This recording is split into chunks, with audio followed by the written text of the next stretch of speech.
కడప కైఫియత్తుల సజీవ దార్శనికుడు కట్టా నరసింహులని ఆంధ్రప్రదేశ్ రాష్ట్ర అధికార భాషా సంఘం సభ్యులు డాక్టర్ తవ్వ వెంకటయ్య అన్నారు. బుధవారం మైదుకూరు జిల్లా పరిషత్ ఉన్నత పాఠశాలలో రచయిత కీర్తిశేషులు శ్రీ విద్వాన్ కట్టా నరసింహుల వర్ధంతి సభను నిర్వహించారు. ఈ సభకు రచయిత చరిత్ర పరిశోధకులు బొమ్మిశెట్టి రమేష్ అధ్యక్షత వహించారు. సభకు ముఖ్య అతిథులుగా విచ్చేసిన తవ్వ ప్రసంగిస్తూ ఒంటిమిట్ట రామాలయంలో శ్రీరామనవమి ఉత్సవాలకు పట్టు వస్త్రాలు ప్రభుత్వం అందించడంలో కట్టా సలహాలు, కట్టా రాసిన పుస్తకాలే కారణమయ్యాయి అని గుర్తు చేశారు. విశ్రాంత ఉపాధ్యాయులు పొలిమేర ఓబయ్య మాట్లాడుతూ కట్టాకు నేనేమి చెప్పినా పాటించేవాడని, ఆయన గతంలో నాకు కొంత ఆర్థిక సహాయం చేశారని వివరించారు. భౌతిక శాస్త్ర ఉపాధ్యాయుడు సుబ్బానాయుడు మాట్లాడుతూ అక్షర రశ్మి అనే పత్రికలో కట్టాతో కలిసి పనిచేశానని చెప్పారు. రాటా అధ్యక్షుడు కొండపల్లి శేషగిరి ప్రసంగిస్తూ మా పార్వతీనగరం గురించి, కళాకారుల గురించి అనేక కథలు కట్టా రాశారని వివరించారు. మరో విశ్రాంత ఉపాధ్యాయులు ఏవి రమణయ్య మాట్లాడుతూ కట్టాతో జన విజ్ఞాన వేదికలో కలిసి పనిచేసినప్పుడు ఎయిడ్స్ మీద పాట ఆయన రాశారని చెప్పారు. మేధా జూనియర్ కళాశాల ప్రధానోపాధ్యాయులు విజయభాస్కర్ మాట్లాడుతూ నేను కడప యోగి వేమన యూనివర్సిటీలో పరిశోధన చేయటంలో ఏ అంశం మీద పరిశోధన చేయాలని ఆలోచిస్తున్న సమయంలో కట్టా నరసింహులు నాకు సలహా ఇచ్చారని తెలిపారు. ఈ కార్యక్రమంలో సాహితీ ప్రియులు, విద్యార్థులు తదితరులు పాల్గొన్నారు. బ్రహ్మగారి మఠంలో ఆయన ఒక గురుకుల పాఠశాల టీచర్గా పనిచేసినారు. ఆయన ఎంతోమంది పేద దళిత విద్యార్థులకు ఆయన సహాయం చేసినారు. విద్య సంబంధించి కానీ, ఆర్థికంగా కానీ.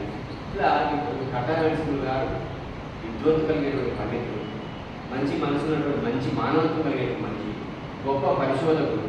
రాయలసీమ కాదు, మొత్తం ఆంధ్రప్రదేశ్ గర్వించదగినటువంటి గొప్ప పరిశోధకుడు. సామాన్యుడు కాదు. ఆయన చాలా గట్టిగా ఉంటాడు, కానీ ఆయన మాటలు కూడా చాలా తొందరపడి మాట్లాడాడు కాదు, చాలా నిదానంగా మాట్లాడతాడు, అర్థవంతంగా ఉంటుంది. తర్వాత ఆయన లాంటి పరిశోధకుల్ని కరోనా కాలంలో కోల్పోవడం అంటే ఒక్కసారిగా రాష్ట్ర వ్యాప్తంగా ఒక మంచి దిగ్గజాన్ని కోల్పోయినట్టే. ఎందుకని రామాయణాన్ని పీపీటీ వాళ్ళు చూసినా కానీ దాని ప్రాజెక్ట్ పనిచేసిన ఆయన అక్షర దోషాలు ఉద్యాలు అంటే ఒక పద్యంలో తప్పు ఛందస్సు ప్రకారం ఉన్నాయా లేవా అని పరిశీలన చేయగలిగేవారు. ఒక శాస్త్రం ఉద్యోగులు అని ఒక హితం ఇచ్చాడు. మన అందరం కూడా ఆ సమాజ హితం కోసం మాట్లాడాలని ఆశిస్తున్నాను. అలాగే చివరిగా మన మేధా జూనియర్ కాలేజ్ ప్రిన్సిపల్ విజయభాస్కర్ సార్ని మాట్లాడవలసిందిగా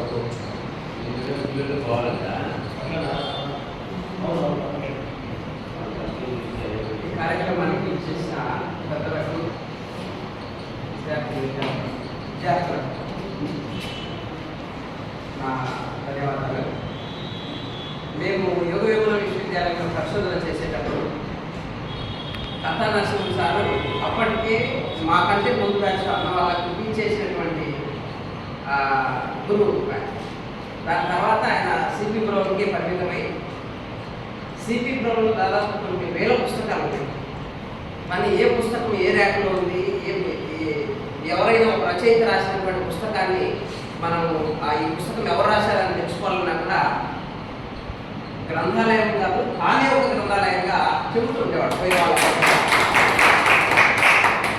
సార్ దగ్గర ఉన్నటువంటి ప్రత్యేకత అదనమాట. అందులో ఉన్న పుస్తకాలు, రచయితల్ని బాగా అవకాశం పట్టినటువంటి విద్వత్తులు ఆయన సొంతం.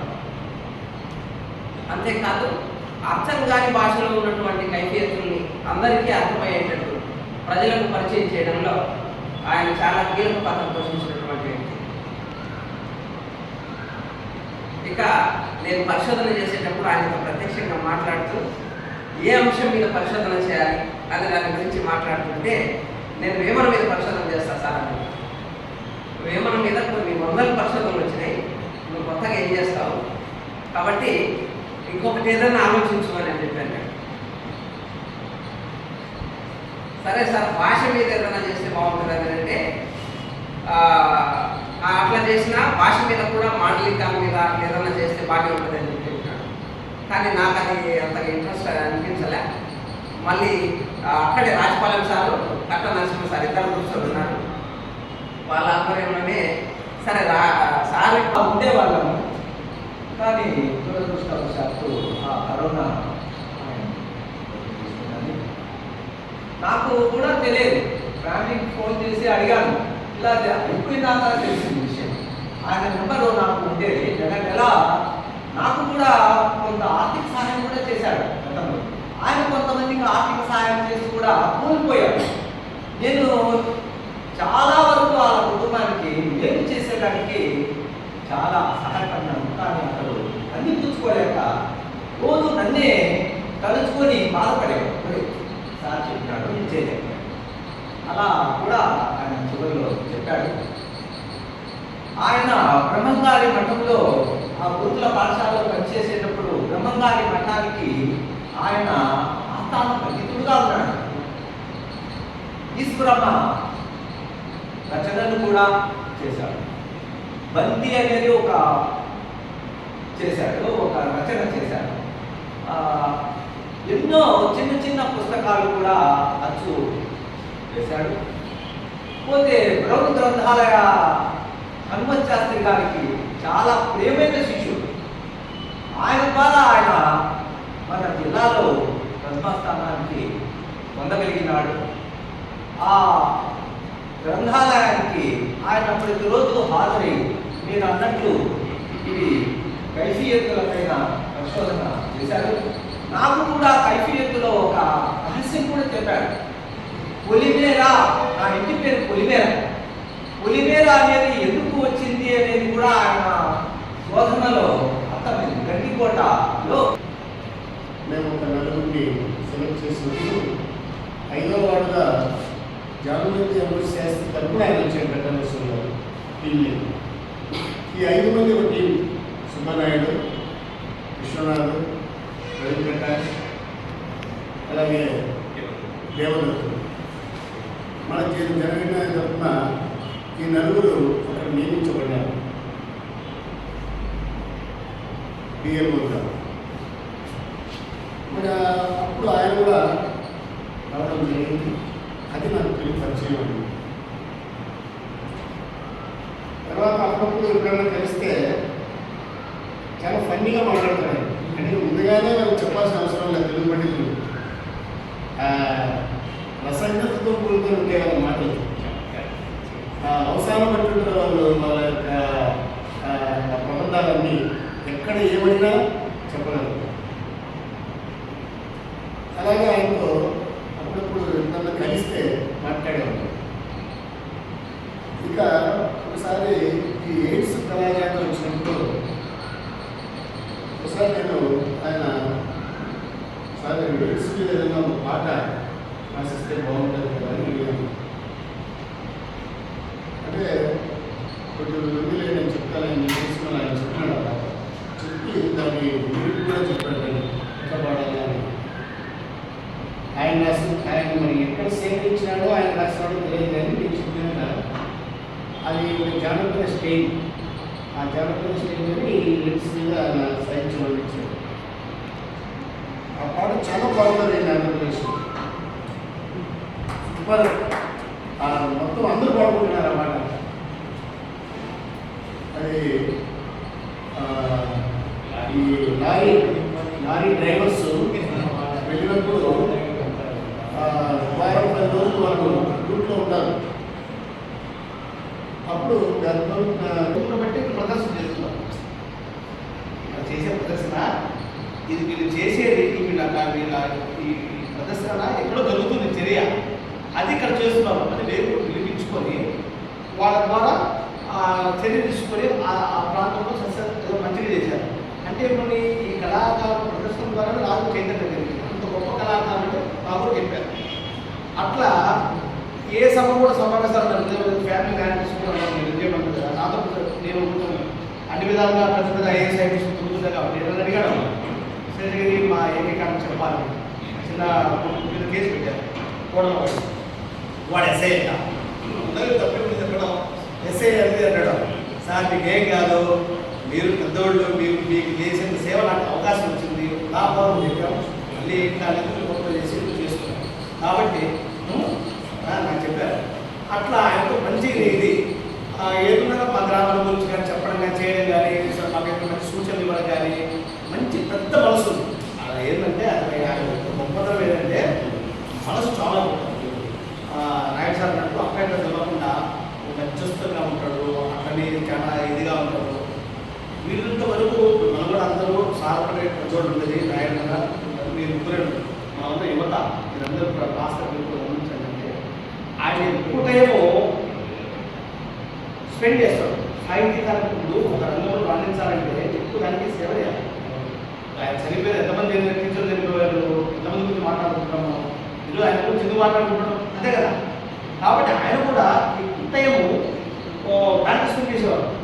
సిపి గ్రౌండ్ తర్వాత అక్కడ దాసకారికి వెళ్ళారు, ఆడ ఎక్కువ సర్వీస్ చేసి ఆడ వెళ్ళడం అంటే ఎక్కడ పోయినా కూడా ఒక టీం తయారు చేసుకోవాలి.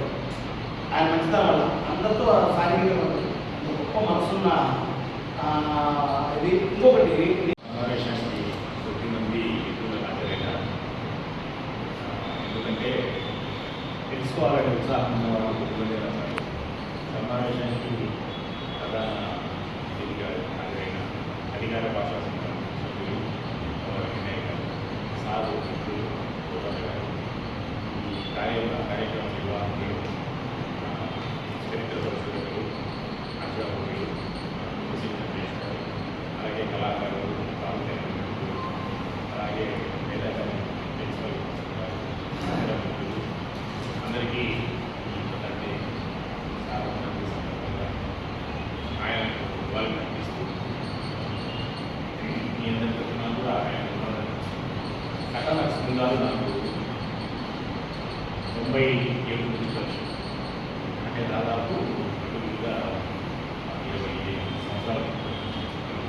అప్పుడే నేను కొత్తగా జాబ్లో చేరాను. అంటే అప్పుడు 34లో చేరితే నేను సారు ఇంకా కొంతమంది వ్యక్తులు కలిసి అప్పుడు అక్షరస్ని అనేది చాలా వేగంగా జరుగుతాను. అంటే అందరికీ చదువు నేర్పించాలి, కొత్త కార్యక్రమం జరుగుతాం. అంటే మనం ప్రతి ఊళ్ళో నిరంతర విద్యార్థి పెట్టి దాంట్లో ఒక ప్రేరణ పెట్టి నడిపే అక్షరస్ని పత్రిక వచ్చింది. దానికి గణప ధర్మశాస్త్రి గారు సంపాదకులు. తర్వాత దాంట్లో కొంతమంది సభ్యులు, ఆ సభ్యుల్లో కటానక్షలు గారు, నేను కూడా దాంట్లో సంపాదక సభ్యులు. నేను అంటే నేనేం చేసింది లేదు, సారే చూసుకుంటూ ఆ పత్రిక ప్రూఫ్ నాకు ఇచ్చారు. ఆ పత్రికలో అక్కడక్కడ సక్సెస్ స్టోరీస్ వచ్చేది, అక్షరస్ గురించి అప్పటి నుంచి సాధన సారు ఇంతకు నేను అప్పుడే గమనించాను. అంటే ఆ పరిచయాన్ని నేను వదులుకోదలుచుకున్నాను. తర్వాత ఆయన చనిపోయేదానికి 4 రోజుల ముందు వరకు నాకు మాట్లాడతానే ఫోన్లో చివరి మాటలు రికార్డ్ చేసుకుంటున్నాను. ఎందుకు ఆ సందర్భం వచ్చింది అంటే, బోధన తెలంగాణ వాడే ఒకటే భాగవతాన్ని కూడా రాసినాడు. ఇంటి ఒకసారి కూడా రాలేదు అని ఒక ఫేస్బుక్లో ఒకటి ఆయన పేరు కూడా కట్టా మురళీగా ఏదో ఆయన ఒక పెద్ద ఫేస్బుక్లో పెద్ద వ్యాసం రాశాను. దానికి కొన్ని ఆధారాలు కూడా చూపించాను. అప్పుడు నేను ఫోన్ చేసి ఆ న్యూస్ సార్ పంపిస్తే సారు దాదాపు 45 నిమిషాలు మనం మాట్లాడారు. ఆ విషయాలు ఎంత బాగా చెప్పాడంటే, ఒంటిమిట్టలో పోతన ఉన్నాడు. ఇప్పుడు కూడా ఒంటిమిట్టలో పోతన విగ్రహం 9 ఉంది. మీకు కావాలంటే ఒంటిమిట్టలో 1.5 కిలోమీటర్లో వెమ్మడ అనే గ్రామం ఉంది. దాని కింద చెరువు కింద పోతన 5 రికార్డ్స్ ఉన్నాయి. పోతన ఇక్కడ రాసిన దానికి కొన్ని పదాలు రాయలసీమ మాండలిక పదాలు కూడా భాగవతంలో ఉన్నాయి అని కూడా ఆయన చెప్పారు. చెప్పిన తర్వాత అసలు వెమ్మల పోతన అనే ఆయన జనగామ జిల్లాలో ఉండే వెమ్మల అనే గ్రామంలో ఉన్నవాడే, తెలంగాణ వాడే. అయితే ఆయన కాలంలో మహమ్మదీయుల దండయాత్ర జరిగి ఆయన రాచకొండకు వచ్చింది. రాచకొండకు గోదావరి నది ప్రాంతంలో రాచకొండకు వచ్చిన తర్వాత అక్కడ పరిస్థితులు బాగలేవు. ఇక్కడే ఆయన భాగవతాన్ని మొదలుపెట్టాడు. అక్కడ పరిస్థితులు కూడా బాగలేక ఆయన ఒంటిమిట్టకు వచ్చింది. ఒంటిమిట్టకు వచ్చి ఒంటిమిట్టలో పూర్తి భాగవతాన్ని, అసలు భాగవతం అంటే ఆ భాగవతం పద్యాలు వినని భాగవతం పద్యం సార్ మళ్ళీ లాస్ట్ వచ్చిందేదా బాగుంటుంది. అంటే తెలుగు తెలిసిపోయింది కదా. అంత తెలుగు సోన అంత గొప్పదైన భాగవతాన్ని ఆయన నాకు రచించింది. నేను ఆయన ఇక్కడే రచించిన దానికి ఆయన ఆధారం చెప్పాను. భాగవతంలో 5, 6, 11, 12